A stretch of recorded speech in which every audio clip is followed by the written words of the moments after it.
L'émission qui suit a été réalisée par les membres de la communauté avec l'aide de Télé Cogeco.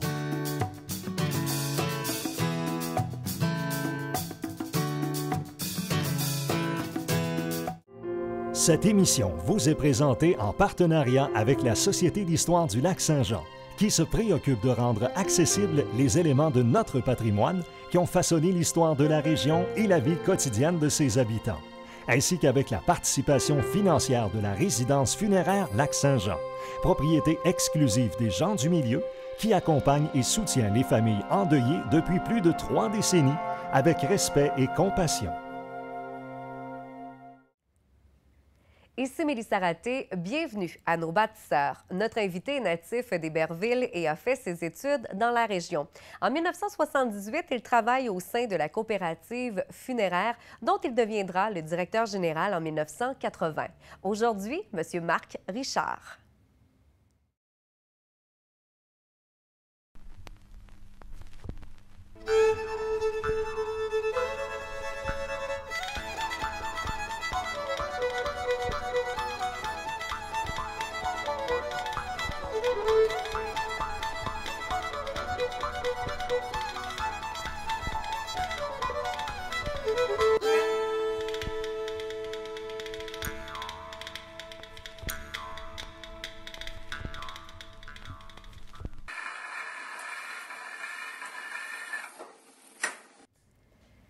Monsieur Richard, merci beaucoup d'être là pour l'émission Nos bâtisseurs. Ça me fait plaisir. Évidemment, on va parler des 40 dernières années de la coopérative funéraire Lac-Saint-Jean. Tout d'abord, parlez-nous un petit peu de vous parce que tout de suite après vos études au Collège d'Allemand, vous êtes entré directement à la coop funéraire en 1978. Qu'est-ce qui vous a amené là, justement? Je vais vous dire, c'est un emploi d'été. Ce sont des circonstances de la vie. Alors, j'ai rencontré une personne qui était sur le conseil d'administration et à ce moment-là, on cherchait quelqu'un pour remplacer durant les vacances, pour une quinzaine de jours.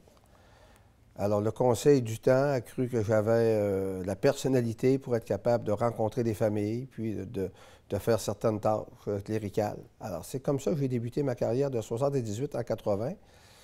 Mais mon rêve, ce n'était pas d'être directeur général d'une maison funéraire, mais non, bien pas du tout. Non, je voulais m'en aller en droit, moi. Alors, j'avais été accepté à l'Université Laval. OK. Et je me souviendrai toujours de la phrase que ma mère m'avait dite à ce moment-là.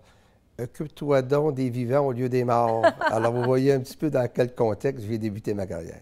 Bien, une belle carrière, évidemment, parce qu'on va faire le tour au cours des prochaines minutes. Tout d'abord, peut-être nous parler de la coopérative funéraire.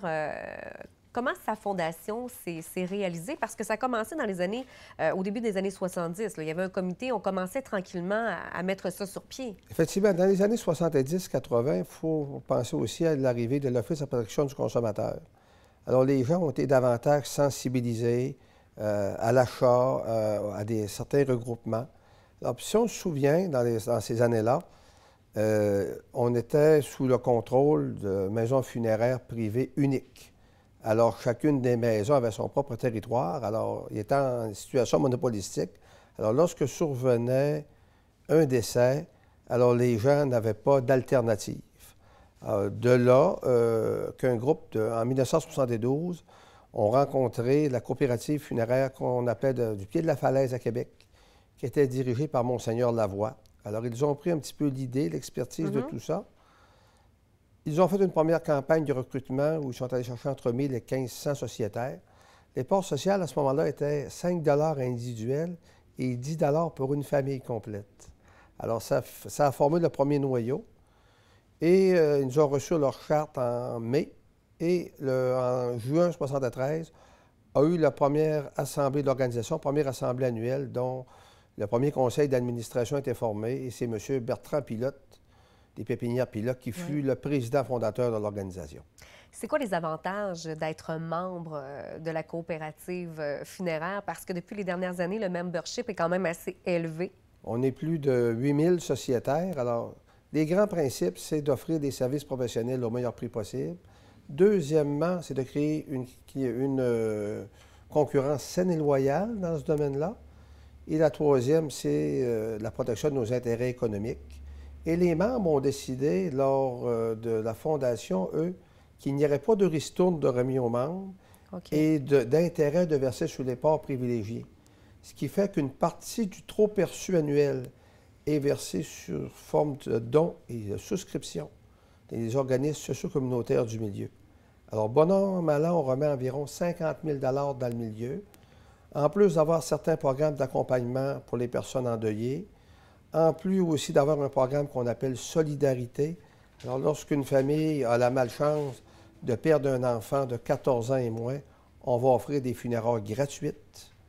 On a le programme Héritage aussi, qui est une plantation d'arbres. Alors, chaque famille faisant affaire chez nous, il y a un arbre qui est planté à son hommage.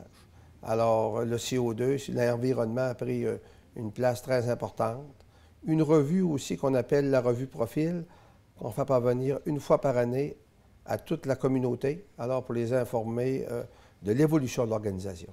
Tantôt, vous avez parlé aussi de monopole des entreprises privées. J'imagine que quand les coopératives funéraires sont arrivées, c'était pour répondre aussi à un certain besoin de la clientèle qui n'avait pas nécessairement les sous nécessaires pour offrir des funérailles à leurs proches. Alors, il y a la question économique, c'est bien sûr, mais au-delà aussi, considérant que c'était, on va dire, un circuit qui était extrêmement fermé, on n'avait pas accès aux avantages que ces entreprises-là avaient. Alors, qu'on parle simplement d'avoir le fluide pour embaumer au laboratoire, que ce soit d'avoir des cercueils. Alors, il a fallu se créer un réseau d'amis. Mais ça, c'est parce que les gens avaient tendance à ne pas vouloir faire affaire avec ce mouvement-là, vu que c'était nouveau? C'est que les entreprises privées voulaient protéger leur monopole. Alors, si on n'a pas accès à la matière première, on n'est pas en mesure de donner le service. Alors ça, c'est le premier argumentaire qu'on avait. Deuxièmement, on n'avait pas les installations physiques que nous avons aujourd'hui. Alors, c'était quelque chose qu'ils se sont servis énormément pour nous concurrencer.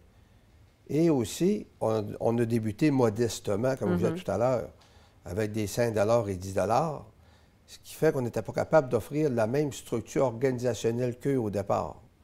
Alors, les gens qui étaient moins nantis venaient au mouvement coopératif et ceux qui étaient mieux nantis allaient à l'entreprise privée. Alors, il y avait une question aussi un petit peu de snobisme à l'intérieur de ça. Alors, il y avait toujours ce comparatif-là.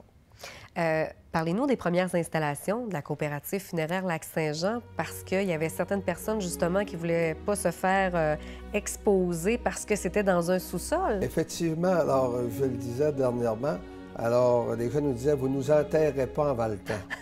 Alors, on était dans l'édifice Plomberie-Chauffage, on avait une dizaine de marches à descendre. Alors, nos salons étaient très propres, très convenables, mais que ne convenaient pas à l'image de certaines personnes des services funéraires qu'ils désiraient avoir. Alors ça a été le premier, je vais vous dire, handicap qu'on a eu à surmonter. Puis être capable d'offrir aussi une gamme de produits, on va dire, concurrentiels avec ce que nos concurrents avaient. Justement, vous venez de parler des installations. Quand le mouvement est arrivé de la coop funéraire, est-ce que vous avez eu de la misère à recruter les employés, les embaumeurs? Parce que le mouvement était quand même assez nouveau. Tout à l'heure, vous avez parlé aussi de monopole des entreprises. Est-ce que ça a été difficile le recrutement au niveau du personnel? Le personnel qu'on aurait réussi à recruter au départ, c'était des gens qui venaient de l'entreprise privée. Alors, c'est évident qu'ils n'avaient pas la philosophie coopérative. Nous avons commencé vraiment à progresser lorsqu'on s'est pris en main, qu'on a formé notre propre personnel. Alors, la première thanatologue qu'on a eue, c'est Mme Brigitte Dechaine, qui est maintenant à la résidence funéraire du Saguenay. Qui était au Saguenay, oui. Par la suite, on a eu M. Jean-Marc Maltais qui a joint l'équipe de la résidence funéraire. Puis graduellement, on a formé notre propre personnel, ce qui a fait qu'on a mis notre couleur à nous, à l'entreprise, notre qualité de service qu'on voulait offrir, puis la différence qu'on voulait offrir aussi. Parlez-nous des autres installations maintenant sur du pont Taché, évidemment. Donc, vous avez changé de place. Vous avez laissé de côté le sous-sol pour essayer de répondre à la clientèle? Nous avions fait en 1982 une étude de marché. Okay. Alors, les gens disaient, c'est pas que vos services ne sont pas corrects, c'est pas que votre personnel n'est pas compétent, mais vous n'avez pas les installations nécessaires pour nous recevoir au niveau stationnement.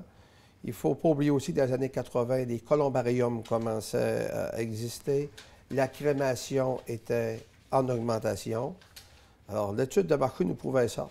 Mais on n'avait pas la situation financière idéale pour se lancer dans un grand projet. Alors, ce qu'on a fait, c'est que les administrateurs du temps ont conjointement, solidairement endossé pour l'achat du terrain au chemin du Pont-Taché, qui était autrefois le restaurant L'Éden, qui a passé au feu dans les années 79. OK. Alors, on a fait cette acquisition-là du terrain et de la structure.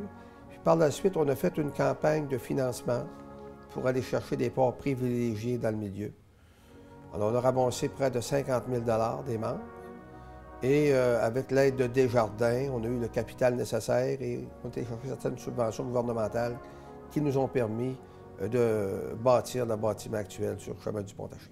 Comment vous vivez la mort? Parce que ça fait quand même un bon nombre d'années que vous travaillez à la coop funéraire. Vous l'avez dit en ouverture d'émission, vous vouliez une carrière de notaire ou encore d'avocat. Donc, au fil des temps, comment on vit d'année après année avec toutes les personnes qui passent au salon funéraire? Est-ce qu'on apprend à vivre avec ça ou chaque personne qui entre, c'est toujours à refaire? C'est un événement que je dis qui est toujours unique.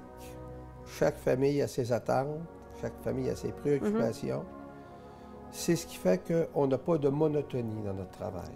Alors, on doit s'adapter à chacune des situations. Il y a des gens qui vont perdre grand moment à 99 ans. C'est un drame aussi grave que de perdre quelqu'un de 25 ans. Ouais. Alors, chacun vit ça aussi à sa façon.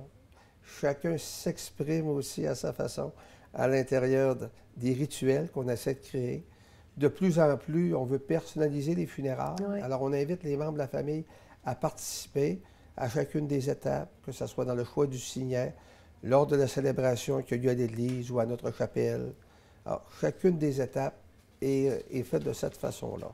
Mais on ne s'habitue pas à la mort. Non, ouais. Moi, j'ai rencontré une famille il y a quelques semaines. Alors, c'est la 4e fois que je les voyais en 2 ans. Alors, j'ai dit au monsieur, je n'ai pas de mots pour vous recevoir ce matin. C'est aussi de se mettre une barrière, j'imagine, et de lâcher prise pour faire un peu la séparation entre vous, mais aussi la famille de l'autre côté. On tente de le faire, mais quand ça fait plusieurs années qu'on fait ça, moi, je suis rendu pratiquement la 3e génération. Ouais. Alors, ça a commencé par M. Richard, et là, maintenant, c'est Marc. Alors, il faut s'habituer aussi à vivre cet élément-là, cette approche qui est différente. On passe du vous au-dessus parce que les gens nous connaissent davantage. Puis on a créé ce que j'appelle, moi, l'élément de confiance. Alors, moi, je trouve ça extraordinaire. Parlez-nous peut-être du futur de la coop funéraire Lac-Saint-Jean. Déjà 40 ans, on s'attend à quoi pour les prochaines années? Je vais vous dire que c'est un mouvement qui est en constante évolution. Justement, j'arrive d'un congrès à Rouyn-Noranda qui regroupait l'ensemble des entreprises coopératives de la province. Alors, il va y avoir un petit peu d'informatisation davantage au niveau de nos opérations. On s'entend qu'il va y avoir davantage de personnalisation au niveau des funérailles. On s'entend que les rituels, je veux dire, religieux auxquels on a été habitués sont en grande transformation. Puis, ce qu'on fait aujourd'hui, dans 5 ans, on ne le sait pas ce que ça va être. On a une stabilité avec, on va dire, des personnes d'un certain âge, un âge certain, qui ont fait des préarrangements, dont leurs valeurs sont à ce niveau-là. La nouvelle génération, je ne le sais pas. Moi, je vais lancer comme ça. Ça deviendra peut-être des soirées hommages qu'on fera dans un édifice ici à Alma où il y aura quelqu'un qui sera chansonnier, puis l'urne sera là, puis que des gens lèveront le verre à la santé de la personne, ou on fera ça au centre de ski. Il va falloir adapter notre offre de service. Alors, on sera davantage des accompagnateurs, je pense, moi, que des gens qui vont vendre des urnes et des cercueils. Beaucoup plus personnalisé également. Et je pense que ce qui fait aussi la différence de la coop funéraire Lac-Saint-Jean, c'est d'être à l'écoute aussi de la population. Monsieur Richard, c'est déjà tout le temps qu'on avait. J'aurais continué encore une fois avec vous plus longtemps, mais déjà 40 ans pour la coop funéraire Lac-Saint-Jean. Merci de nous avoir parlé de l'évolution de cette belle entreprise d'ici. Merci beaucoup. Puis me permettez-moi de remercier, moi, les gens de la communauté qui font confiance au mouvement coopératif. Depuis 40 ans, c'est une grande source de fierté pour toute l'organisation. Merci. Merci beaucoup.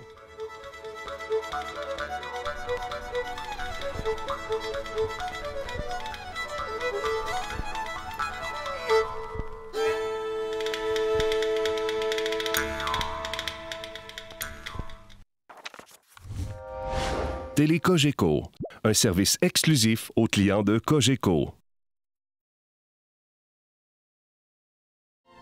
Télé Cogeco remercie la Société d'histoire du Lac-Saint-Jean qui a assuré la recherche de la série Nos bâtisseurs. De même que la résidence funéraire Lac-Saint-Jean pour sa contribution financière.